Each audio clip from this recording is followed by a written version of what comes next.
আমি অনেক অনেক ছেলে আলহামদুলিল্লাহ আমার মহব্বত করে আমারে যদি কেউ জিগায় যে হুজুর গুনাহ ছাড়বার কথা একবার মনে হয়, আবার গুনায় জড়াইয়া পড়ি, কি করবো?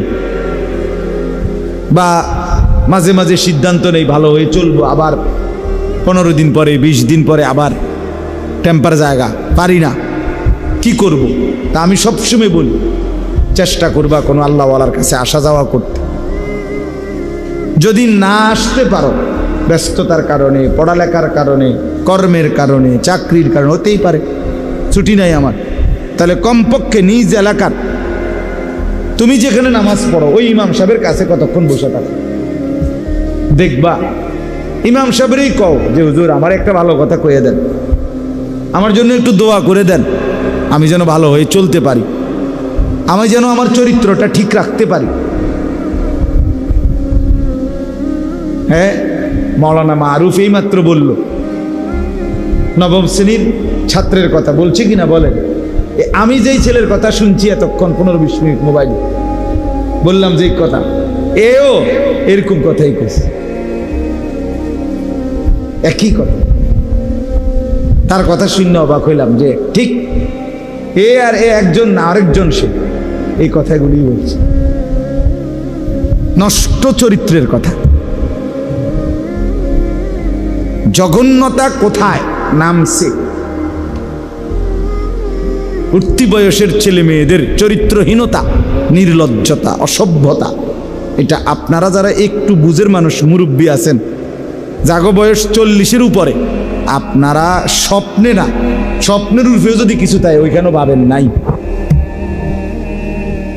আমার সমাজের, আমার দেশের, আমাদের অঞ্চলের সর্বত্র উঠতি বয়সের ছেলে মেয়েদের হালাত কি? শুধু চুলের ফ্যাশন আর জামার ফ্যাশন না, না, অসভ্যতা আরো অনেক গভীর পৌঁছে গেছে, যেখান থেকে ফিরে আসা বড় কঠিন হয়ে দাঁড়াচ্ছে। হ্যাঁ, চেহারা সুরতের মধ্যে নগ্নতা, মনে হয় যেন ভাসতেছে, খেলতেছে। নারীর আসক্তি, যৌন চাহিদা, অসভ্যতা, নেশা, মদ, জুয়া, জিনা, ব্যভিচার, পাগল হয়ে গেছে, পাগল। আমি তাফসীরের মধ্যে পড়ছি যে নেশা করে সে জিনাও করে,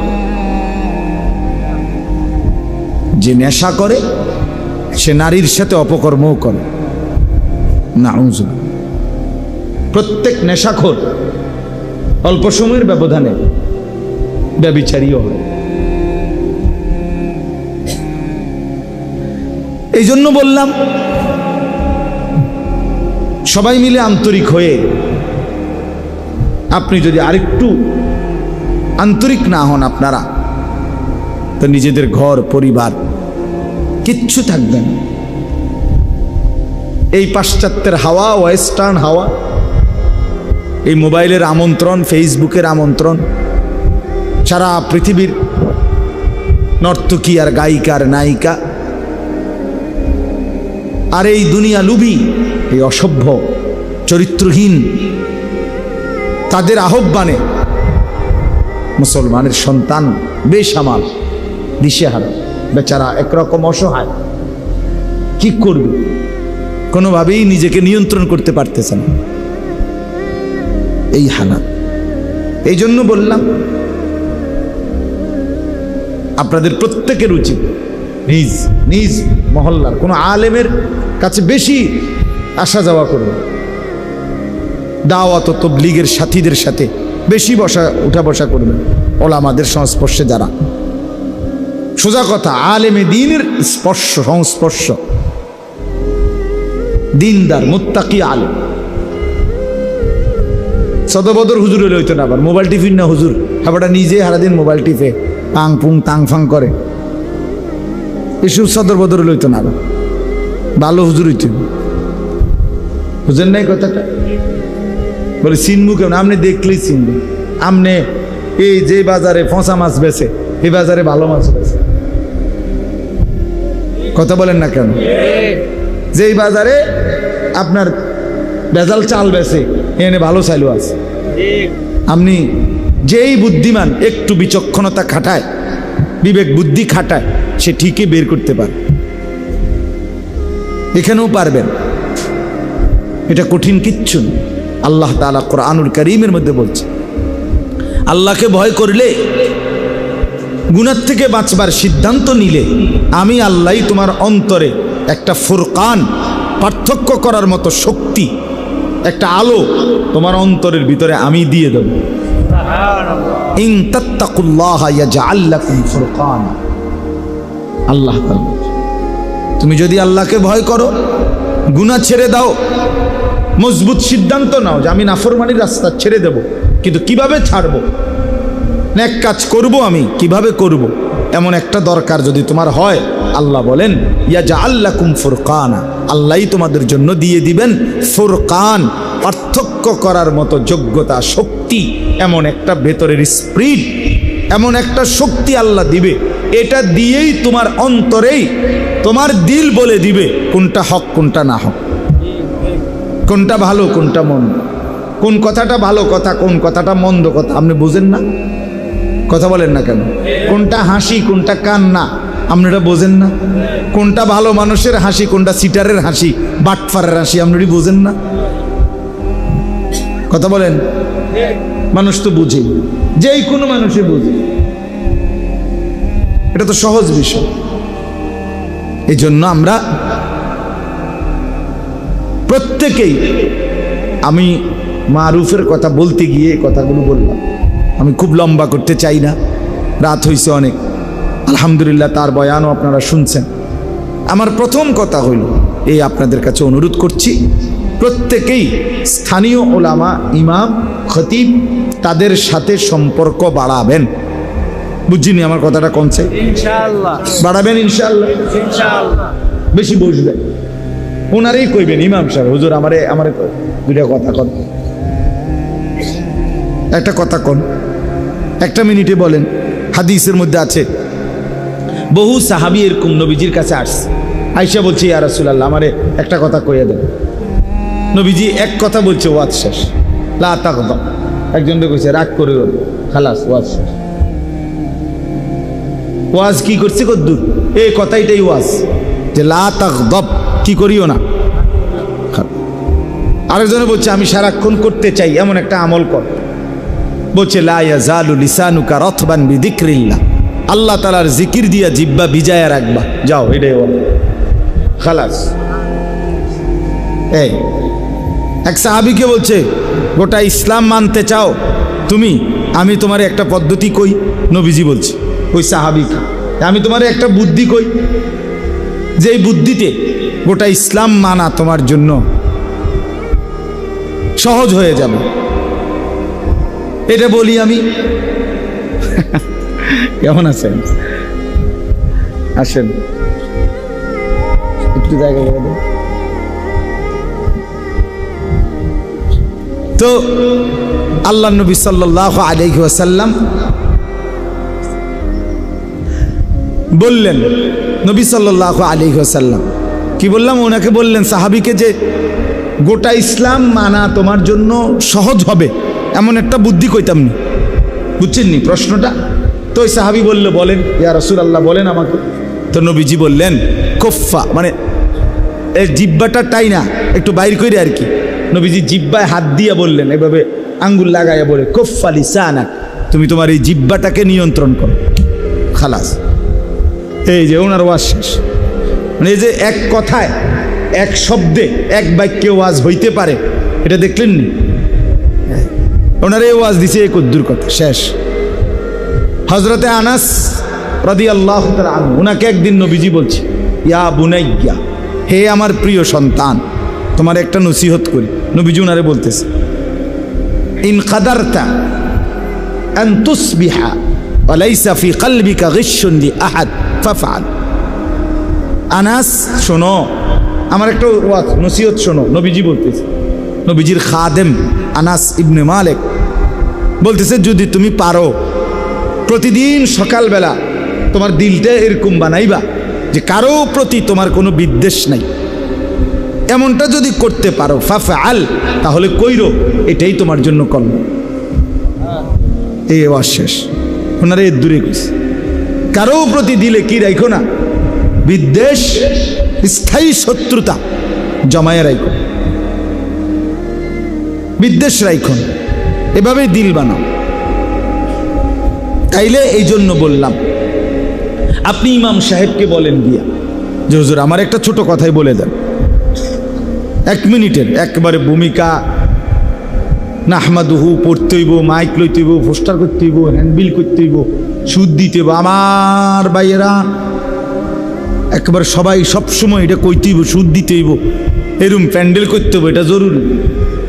কথা বলেন না কেন? আখেরাতের পথ পাওয়ার জন্য, আপনার আমার নাজাতের জন্য, জান্নাতে যাওয়ার জন্য এরম প্যান্ডেল বাধ্যতামূলক। সবসময় পোস্টার করতে হইব নাকি? দা এটাই বুঝাইতে চাইলাম। খেয়াল করবেন, ইনশাআল্লাহ দেখবেন লাভবান হবেন, ভালো হবে, নিজের পরিবর্তন হবে। আল্লাহ তাআলা আমাদেরকে তৌফিক দান করেন। মাহে রমজান আমাদের কাছ থেকে বিদায় নিল, 1টি মাস পূর্ণ। আল্লাহ তাআলা আমাদেরকে অতিরিক্ত বিশেষ সারা বছরের স্বাভাবিক যা আমল ছিল আমাদের দায়িত্বে আল্লাহর পক্ষ থেকে, ইসলামের আমল, এগুলো তো চলমান ছিলই। অতিরিক্ত আল্লাহ তাআলা বড় বড় মোটা দাগের আরো 6টা আমল আমাদের জন্য রমজানে বিশেষভাবে দিয়েছিলেন। 1 নাম্বার হলো রোজা পালন 1 মাস, 2 নাম্বার হলো সাহরি খাওয়া শেষ রাত্রে, 3 নাম্বার হলো ইফতার করা সন্ধ্যার সময়, 4 নাম্বার হলো পুরা মাস 20 রাকাত পূর্ণ তারাবি পড়া, 5 নাম্বার হলো শেষ দশক, শেষ 10 দিন আল্লাহর ঘর মসজিদে এতেকাফ করা, 6 নাম্বার হলো শেষ দশকের বেজর রাত্রিগুলোতে সবে কদর তালাশ করা। কয়টা হইল? 6টা। আগেরগুলো তো আছেই, 5 ওয়াক্ত নামাজ, তাহাজ্জুদ, রাত্রিবেলার, সন্ধ্যাবেলার আউয়াবিন, কোরআনুল কারীমের তেলাওয়াত, বেশি বেশি আল্লাহ তাআলার জিকির, দান, সাদাকা, জাকাত, এগুলো তো চলমান, এগুলো তো আগের মতো ছিলই না, এগুলোই স্থগিত করছে, এগুলো তো ছিলই। এরপরে গুনাহ বর্জন, এ তো আগের থেকেই। মিথ্যা কথা রমজানে বলা হালাল না হারাম? তো আর অন্য মাসে একই রকম, একই রকম না? এটা মানে প্রত্যেকটা গুনাহ নিষেধ তো আগের মতোই চলমান ছিল, এগুলো তো আগেও নিষেধ, রমজানেও নিষেধ। তাহলে যাবতীয় পূর্বের আদেশ নিষেধ চলমান অবস্থায় আল্লাহ তাআলা আরো অতিরিক্ত 6টি বড় বড় আমল দিয়ে আমাদেরকে আল্লাহ তাআলা মাহে রমজানকে সাজিয়েছেন, আয়োজন করেছিলেন। এই আয়োজনে আল্লাহ তাআলা আমাদেরকে, কথাটা খেয়াল করেন, রমজান মাসের 2 মাস আগে, রজব মাসের চাঁদ ওঠার পরেই ইমাম সাহেবরা মনে করাই দিছে যে বেশি বেশি দোয়া করতে শুরু করেন, আর রমজান পর্যন্ত হায়াত চান। আল্লাহুম্মা বারিক লানা ফি রাজাবা ওয়া শাবান ওয়া বাল্লিগনা রমাদান। তাহলে রমজানের 2 মাস আগে থাকতে আল্লাহর বান্দা ইমানদাররা দোয়া শুরু করছিল রমজান পাওয়ার জন্য, কিন্তু ওই 2 মাসে দোয়া করতে করতে দোয়া অবস্থায়ও অসংখ্য মানুষ রমজান পায় নাই, কবরে চলে গেছে। কথা বলেন, রমজানের আগের 2 মাস মানুষ মারা গেছিল কেউ? আচ্ছা, রমজান মাস আসলো,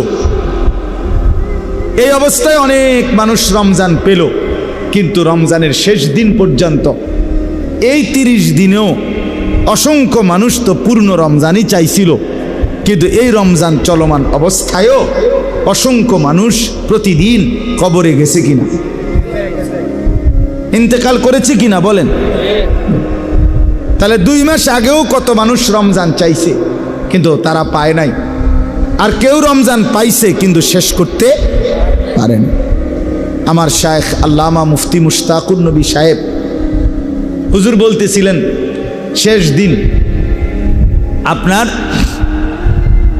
20 রমজানের দিন, যেদিন এতেকাফে ঢুকবে, ওই দিন মাগরিবের আগে দিয়ে ঢুকবে মসজিদে, ওই দিনকার আসর হুজুর কোটবাড়ি সুধন্যপুর ওনার মাদ্রাসার পাশ এলাকা, যে ওই মহল্লার মসজিদে আসরের নামাজ পড়ছেন। আগে ওনার মাদ্রাসার মসজিদে এতেকাফে ঢুকছেন, আমরা সবাই ঢুকছি, আমিও শায়েখের সাথেই এতেকাফ করি, হুজুরের সাথেই আমি এতেকাফ করি সবসময়, আজকে 11 বছর। তো এই আসরের সময় ওই মসজিদে এই 20 তারিখ 20 রমজানের দিন একজন মাঝবয়সী লোক মুসল্লি, উনি হুজুরে নামাজের মুসল্লা আগায় দিছে, মুসল্লা বিছাই দিছে আর হুজুরের সামনে। হুজুরে ওই মুসল্লাটাতে নামাজ পড়ছে, ওনার লগে কথা কইছে। ঠিক শেষ রমজানের দিন 30 রমজানের দিন ওই লোকটা ইন্তেকাল করছে। আসরের নামাজ শেষ দিন, এই সন্ধ্যার সময় রোজা শেষ হবে, ওই দিনকে আসরের পরে ওনার জানাজা আছে। হুজুর বলতেছেন দেখেন ব্যাপারটা আমি দেখছি এই 20 রমজানে, মানে আমি দেখকেই ওনারে মসজিদে আইছি, অর্থাৎ উনি আমারে আসরের সময় কি করে দিছিল, মুসল্লা বিছাই দিছিল। আজকে 30তম রমজান, উনি রমজানটা কি করতে পারে নাই শেষ করতে, আর আসর থেকে মাগরিব এর ভিতরেই উনি কবরের দেশে মাটির তলদেশে চলে গেছে। আমার বাপ তাইলে প্রথম এই কথাটা বুঝাইতে চাচ্ছি, কি পরিমাণ মানুষ আমরা এখানে, আমরা যারা কয়জন বসছি এখানে, আমরা আগে এটা চিন্তা করি যে কত মানুষই তো চেয়েছিল রমজান, সবার ভাগ্যে জোটে নাই, আবার অনেকেই পেয়ে পূর্ণ করতে পারে নাই। আল্লাহ তাআলা আমাদেরকে দয়া করে রমজান পর্যন্ত হায়াত পৌঁছাইছেন, আবার রমজানের পুরা মাস 30 দিন পূর্ণ হায়াত দিয়েছেন। কি পরিমাণ শুকর আদায় করা উচিত, কথা বলেন, কি পরিমাণ কৃতজ্ঞতা আদায় করা উচিত, কি পরিমাণ আল্লাহ তাআলার শুকর আমাদের আদায় করা উচিত। আমরা যদি ভাবি ইনসাফের সাথে, বলে এই কৃতজ্ঞতার ভাষা কি হবে, যে আল্লাহ যে আমাকে এতেকাফের মধ্যে জান্নাতের রাস্তা আছে কিনা, জান্নাতের রাস্তার সামান এগুলো, জান্নাতে যাওয়ার উপকরণ এগুলো, তাহলে এগুলো যে আল্লাহ তাআলা আমাকে তৌফিক দিলেন করবার, পালন করার, আমাদের কি পরিমাণ কৃতজ্ঞ হওয়া উচিত ছিল, কি পরিমাণ শুকর আদায় করা উচিত, এটা হলো দেখার বিষয়। এক নাম্বার একটা বিষয় গুরুত্বপূর্ণ। আর আরেকটা বিষয় হলো, আমি শুধু এই 2টা কথাই বলব, মাগরিব বাদ এই 2টা কথাই বলছি, এখনো বলতে চাই। আরেকটা বিষয় হলো এই 1 মাসের রমজান, তাহলে 1 নাম্বার হলো আমাদের শুকর আদায় করা উচিত, কৃতজ্ঞতা আদায় করা উচিত আল্লাহর প্রতি, কি পরিমাণ এত বড় রমজান পাওয়ার বরকতে, এটা আমরা ভাবা দরকার, ঠিক কি না বলেন? আর 2 নাম্বার হলো, এটাই 1 নাম্বার, এটা শুকরটা দ্বিতীয়, যেটা মূল টার্গেট। আগের সবগুলো ইবাদতের সাথে রমজানে আল্লাহ তাআলা অতিরিক্ত আরো 6টি ইবাদত যোগ করে, এই যে 6টার নাম বলছি কিনা, রোজা, ইফতার, সাহারি, তারাবি, এতেকাফ, শবে কদরের তালাশ, কয়টা হইছে? এই 6টার আগের গুলো সহ একসাথ করে এই যে রমজান আমাদেরকে দিলেন, ইমানদার আমাদেরকে দিলেন, কেন দিলেন?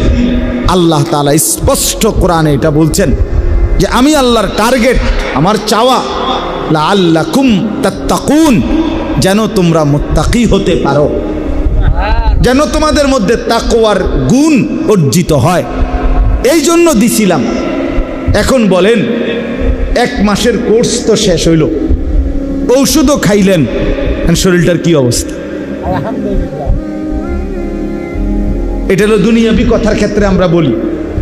একজন রুগী হসপিটালে ভর্তি হয়েছে, আজকে 1 মাস ধরে 6টা করে ওষুধ নিয়মিত খাচ্ছে, ডাক্তারের প্রেসক্রিপশন মতে যেমনে যেমনে কইছে। এখন 1 মাস পরে কেউ তারে দেখতে গিয়ে জিজ্ঞেস করতেছে এখন আপনার শরীরের কি অবস্থা, আগে যেরকম দেখে গেছিলাম এখন কেমন লাগতেছে? তো এই লোক বলতেছে আল্লাহ রহমতে আপনাদের দোয়ায় আজকে 1 মাস লাগাতার ওষুধ খাওয়ার বরকতে আল্লাহর দয়ায় শরীরটাও আগের চাইতে ভালো, রোগটা কমে গেছে, কমে যাইতেছে। দোয়া করেন আল্লাহ যেন পূর্ণ সুস্থ করে। এরকম দুনিয়ার মানুষ বলে কিনা? তো আল্লাহ তাআলাও তো চাচ্ছিলেন রমজানের এই একটি মাস আমাদেরকে যে যেন তোমরা মুত্তাকি হতে পারো, তাকওয়ার গুণ অর্জিত হয় তোমাদের মধ্যে। তো ওইটার হালাত কি? 1 মাসের ঔষধ আপনি তো খাইলেন, 6টা আমল আরো অতিরিক্ত করিলেন, রমজান পালন করিলেন। এখন আপনার আমার তাকওয়ার কি অবস্থা? যেটা টার্গেট ছিল তাকওয়া অর্জন হবে, মুত্তাকি বানাবে, এটা কি হইল? এটা কদ্দুর কর কথা বুঝছেন কি না? যেদিন ঈদের চাঁদ উঠল সেই মাগরিব থেকে আজকের এশা পর্যন্ত, ওই দিনকার মাগরিব আর এশা ওহেন্দে 2 ওয়াক্ত, গতকালকের 5 ওয়াক্ত, আজকের 5 ওয়াক্ত, তাহলে হলো মোট কয় ওয়াক্ত? 12 ওয়াক্ত। এই 12 ওয়াক্ত নামাজের হালাত বলে। এই 12 ওয়াক্ত নামাজের মধ্যে যেই ওয়াক্ত নামাজ যাদের ছুটে গেছে তার তাকওয়া কোথায়? কথা বলে। তাকওয়া মানে কি? আমার শায়েখ বলেন, কিতাবের মধ্যে লিখছে হুয়া মালাকাতুন ফিল কলব। তাকওয়া হচ্ছে এই দিলের মধ্যে অর্জিত একটি যোগ্যতা। কিসের যোগ্যতা? যোগ্যতা হইল এমন একটি যোগ্যতা যেটার আসলে হলে তাকওয়া, যে এই যোগ্যতার বলে ওই ব্যক্তির জন্য গুনাহ ছেড়ে দেওয়া সহজ হয়, ইবাদত পালন করা সহজ হয়। এইটারে কয় তাকওয়া। এই যোগ্যতাটা আসা। তা রমজানের 1 মাসের টার্গেট ছিল এই যোগ্যতাটা আপনার মধ্যে আসবে। এই 6টা ওষুধ দিছে আপনারে, রোজা, ইফতার, সাহরি, তারাবি, এতেকাফ, শবে কদর, যেন আপনার মধ্যে ওই যোগ্যতাটা আসে, তাকওয়ার যোগ্যতাটা। যে যোগ্যতা বলে আপনি গুনাহ ছাড়বেন সহজ, গুনাহ ছেড়ে দেওয়া সহজ হবে, ইবাদত করা সহজ হবে, আল্লাহর হুকুম পালন করা। এখন এই 12 ওয়াক্ত নামাজ যাদের ছুটে গেছে তাদের 1 মাসের ঔষধ খেয়ে আল্লাহর হুকুমের রমজান পালন করে অর্জন কোথায়? তাকওয়া কই? গুনাহ না হওয়া, ইবাদত পালন করা, এটাই তো তাকওয়া। তো এটা কই বলেন? ঈদের আনন্দ, ঈদের ব্যস্ততার পরেও ভিতরেও আপনারা যে এতগুলো মানুষ আল্লাহর কথা শুনতে বসছেন, আপনারা আসলে রীতিমতো আল্লাহর ওলি, ভালো মানুষ আপনারা। আল্লাহ তাআলা আপনাদেরকে ভরপুর কবুল করেন। এই মুহূর্তে মানুষ খুব বেশি ব্যস্ত, ঈদ উদযাপন করতেছে।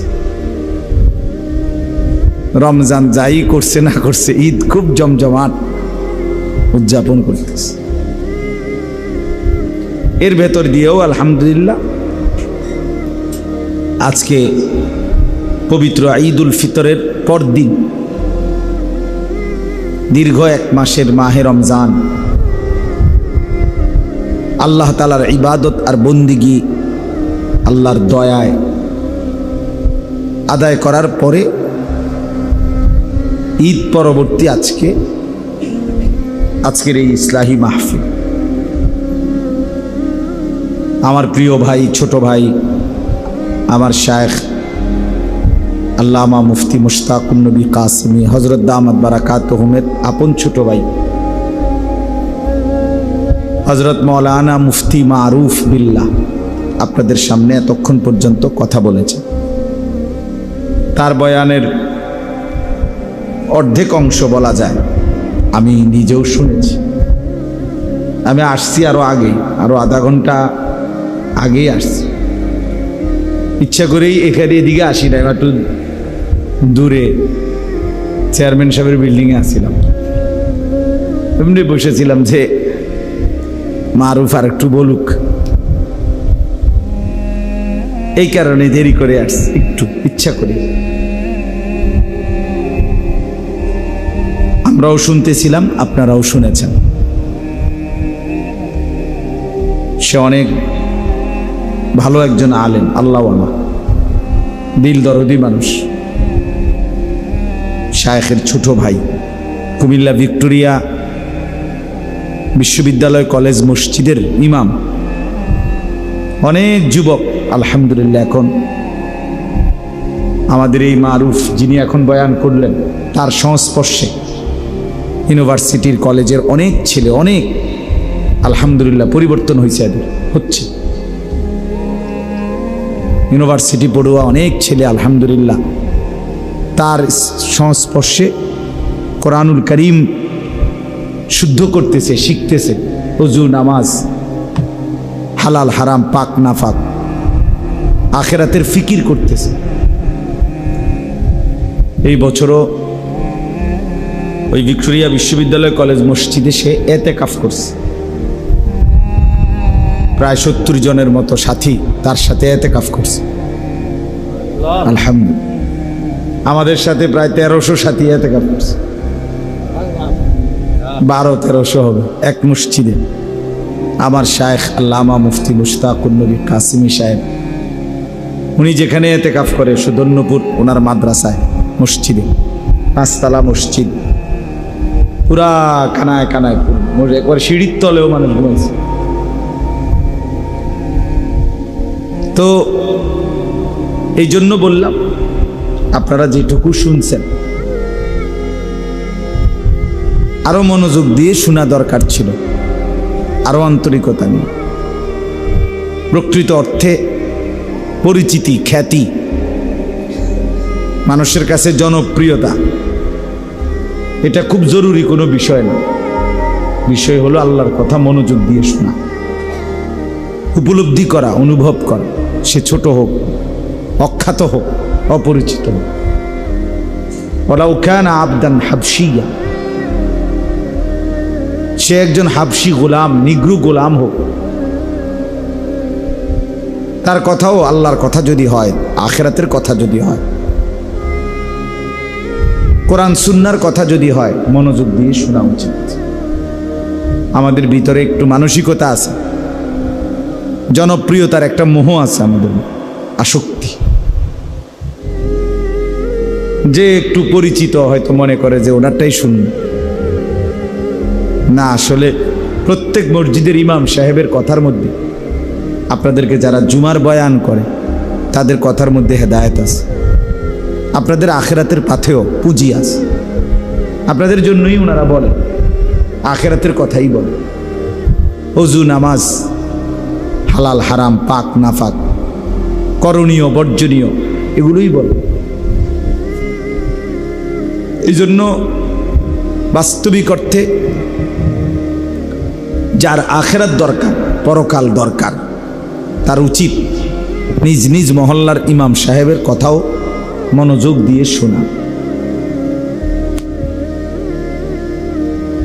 আমার খুলনার হজরত আরিফ বিল্লাহ হজরত মৌলানা মুফতি নুরুল আমিন সাহেব হজরত বলছেন, প্রত্যেক মসজিদের ইমাম মুয়াজ্জিন নিঃসন্দেহে আল্লাহওয়ালা। এবং হজরতের একটা দামি কথা আছে, প্রত্যেক এলাকার মানুষের হেদায়েতের জন্য, প্রত্যেক অঞ্চলের মানুষের আখিরাতের পথ প্রদর্শনের জন্য আল্লাহই ওই অঞ্চলের ইমাম আলেমদেরকে, ওই এলাকার আল্লাহই নির্ধারণ করেছেন, নির্বাচন করেছেন। একজনের পক্ষে সারা পৃথিবী শুধরানো সম্ভব? সম্ভব বলে? প্রতিদিন যদি 10,000 মানুষ মনে করেন আমার মুরিদ, এখন আমি 10,000 মানুষের দুনিয়ার যাবতীয় প্রশ্ন আমি উত্তর দিতে হইব, মনে করেন এটা যদি আমার দায়িত্ব হয়, আমাকেই যদি বাধ্যতামূলক করতে হয়, এগো ফোন যদি আমাকে রিসিভ করতে হয় ডেইলি, তো আর আমি ভাঞ্জাবি খুললে আটন লাগবে।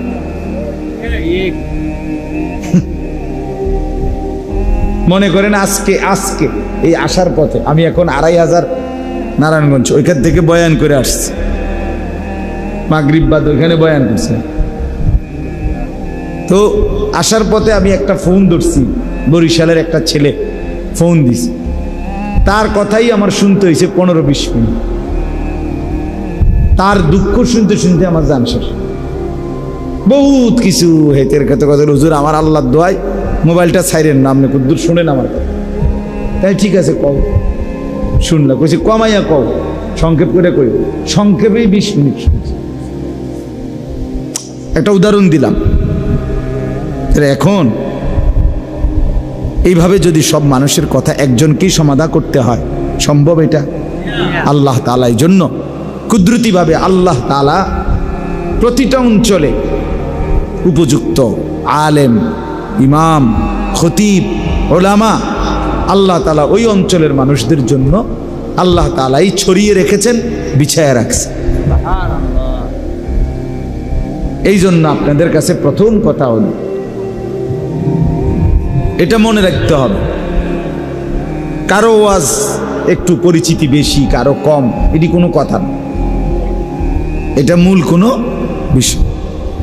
মূল বিষয় হলো আমার আখেরাতের পুঁজি আমার গ্রহণ করলাম কিনা, আমার আখেরাত সুন্দর হবে কিনা, আমি কবরে আযাব থেকে মাফ পাবো কিনা, আমি জাহান্নাম থেকে বাঁচবো কিনা। যদি এটা মানসিকতা হয়, তাহলে আপনার ইমামের কথার দ্বারাই, আপনার মসজিদের খতিবের কথার দ্বারাই আপনার জিন্দেগির পরিবর্তন হবে। যেমন এই প্রমাণ বললাম, ওই ভাই এই মোবাইল এটা লইয়া ব্যস্ত, এই হাতের মোবাইল এগুলো নামান, ভাই ভাই এটা নামান, নেন পকেটে নেন, খটরমটর করেন না। মোবাইল দিয়ে রেকর্ড করতে হলে এরকম স্ট্যান্ড কিনে আনবেন, অথবা এরকম বাঁশ লাগাবেন, বাঁশের আঘাত মোবাইল টাঙ্গাই দেবেন, হাতের মধ্যে রাখলে এটা শুধু খরচা মশল, বাকি সাথের লোকদেরও ডিস্টার্ব হয়। বুঝেন নাই কথাটা?